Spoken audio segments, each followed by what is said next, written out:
If you reserved a Rivian R2, I need to tell you something that might surprise you. The vehicle you'll eventually receive is not the same vehicle you originally reserved. And the reasons why are both exciting and a little bit frustrating. Rivian has already changed the production plans, shifted the feature list, updated the battery strategy, and tweaked the overall vision for the R2 in ways that most people didn't expect.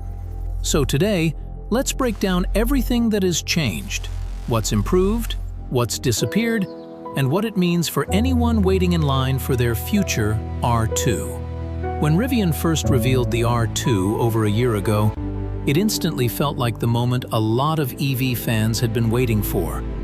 An adventure-ready electric SUV that didn't cost six figures. A vehicle that kept Rivian's signature design language, those iconic headlights, the clean lines, the rugged but premium personality, while finally being priced for a much wider audience. The $45,000 starting price didn't just catch attention. It made the R2 feel like the EV that could crack open a brand new market. Add in the promise of around 300 miles of range, and Rivian's usual focus on capability, and it felt like a home run. And the crazy part? Even though it was positioned well below the R1S, the R2 didn't feel like a watered-down version.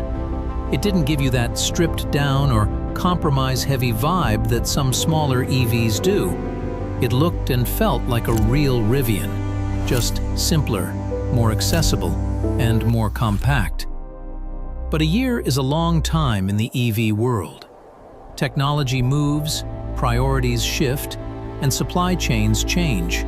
And Rivian, a company still pushing toward long-term profitability and volume production, has been making major adjustments behind the scenes.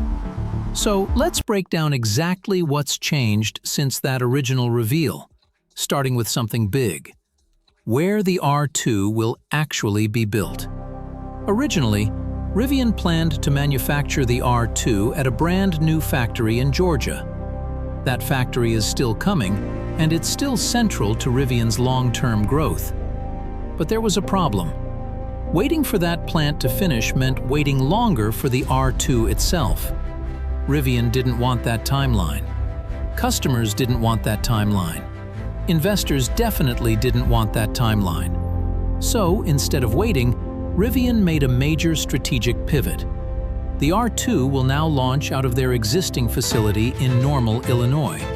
And honestly, this was probably the smartest move they could have made. Building at an existing factory means they can start production earlier, targeting the first half of 2026 instead of pushing it further out. It also lets Rivian use proven processes and avoid delays from constructing a new plant from scratch. And just to back up that confidence, Rivian has already begun expanding and reconfiguring the Illinois facility. That includes work on the paint shop, part storage, and final assembly lines. There's something else worth noting: Rivian's shift toward massive, high-pressure die castings, similar to what Tesla has done with some of its vehicles. The R2's rear structure alone will use 3 large castings, replacing about 50 traditional stamped steel parts, and more than 300 weld points. And this is huge, not just for manufacturing speed, but for consistency and quality.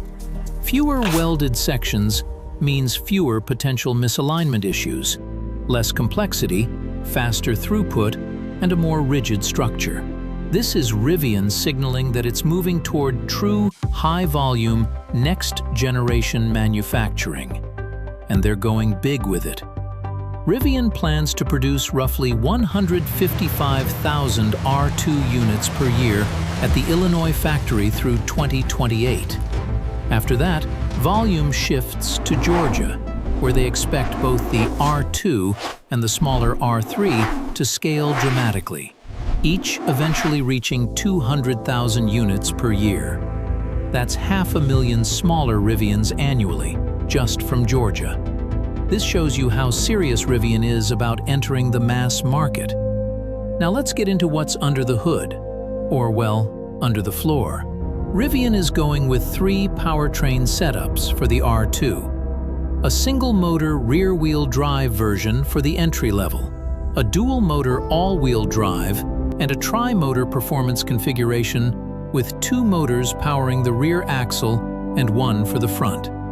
And that last option isn't just for show. With 2 motors in the rear and torque vectoring, the R2 tri-motor could have some serious off-road and performance potential. Rivian has always leaned into capability, and the R2 clearly continues that theme. But the battery story might be the biggest shift. Rivian is moving away from Samsung's LFP prismatic cells and transitioning to a new cylindrical cell, an NMCA 4695 format produced by LG. And these cells will be built in LG's incoming Arizona plant, which should be ready right around the time R2 production ramps up. This change is important because it signals Rivian's push for longer range and better energy density. With these cells, Rivian is targeting over 300 miles of range for the long-range trims. And for entry-level buyers, the new chemistry still supports strong affordability without dramatically reducing capability. Now, not everything from the original R2 reveal made it to production, and this is where some fans might feel a little disappointed. Let's start with the good news. The powered rear glass hatch that Rivian showcased is still happening. The front trunk? Still there. Tow hitch? Confirmed. The charging port has moved to the rear driver's side, much better for compatibility with most public fast chargers. But here come the changes most people didn't expect. The rear seats won't fold perfectly flat. In the reveal, Rivian really emphasized that feature for camping, sleeping setups, or just general cargo flexibility. But now, Rivian says the seats were redesigned for better side support and everyday comfort. That's understandable, but it does sting if you were hoping for a fully flat interior for road trips or car camping. Then there's the accessory port, one of the most creative ideas from the reveal. Rivian originally teased a connection point inside the vehicle that could power modular accessories, micro-mobility products, and gear add-ons. But quietly, and without explanation, that accessory port has vanished from Rivian's website. People noticed, asked questions, and Rivian remained silent. It might come back someday, but for now, it appears to be cut. But even with the changes, demand hasn't slowed down at all. The R2 gathered 68,000 reservations within the first 24 hours of the reveal. By mid-year, Rivian said that number had climbed past 100,000. And they haven't updated the numbers since, but it's safe to assume the interest is still extremely high. The online configurator is scheduled to open in late 2025, with deliveries still aimed at early 2026. Considering how many adjustments Rivian has made behind the scenes, it's impressive that the timeline remains intact. Now, with all these updates, here's what hasn't changed, and why so many people are still excited.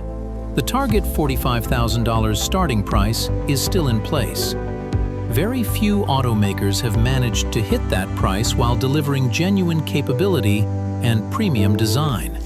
The R2 is still unmistakably Rivian. It still carries the brand's design language and adventurous personality. And the tri-motor configuration is still planned, keeping Rivian's reputation for performance alive. Plus, Rivian hinted that iconic colors like launch green might return, and maybe even compass yellow. So, where do I stand after all these updates? Honestly, I still think the R2 is one of the most exciting EVs on the horizon.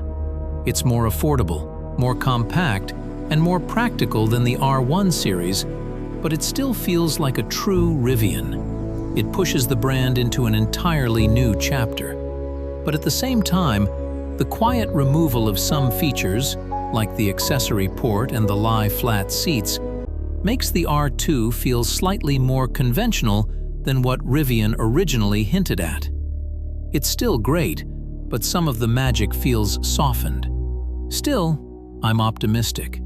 I'm watching every update closely, and yes, I'm still planning to own one. But I want the R2 to keep the Rivian soul. I want it to stay clever, bold, and different. Not just another electric SUV in a crowded market. What about you? Are you still excited about the R2? Or are these behind-the-scenes changes making you rethink your reservation? I'd really love to hear your thoughts. And no matter what, the conversation around the R2 is just getting started. The EV world is changing fast, and so is Rivian.